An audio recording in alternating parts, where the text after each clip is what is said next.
Hey guys, I will show you how to fix this problem on Windows system. So this solution is applicable for Windows 10 as well as Windows 11 operating system. What you have to do, you need to just follow my screen and we will fix this issue together. In the first step, we need to go to search bar, type your CMD, then just right click on it and select run as administrator. Select S. Now once we are here, we need to type in ws reset and hit enter. So it will restart your Microsoft Store and try to fix it. If this not work, just go to run.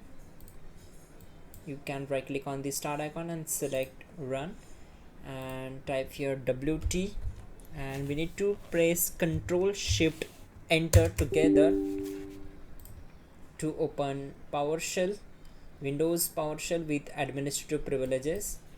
And once we're here, we need to execute the command. So you will get this command in the description below. Just copy it and paste on the command prompt window to avoid a mistake. Just copy it and simply right click on here to paste it and simply hit enter. So we need to wait for some time to complete the process. Once done, type exit to close this window.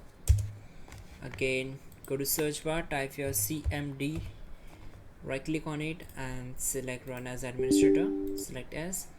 This time type in sfc space / scan now and hit enter to execute it.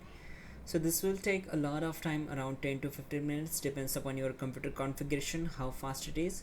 So we need to wait for it and complete this process up to the 100%, and then you need to just restart your system and the problem will be solved for sure. You can also check out our description link to fix this issue quickly and effectively. And yeah, don't forget to like the video. Please do subscribe the channel.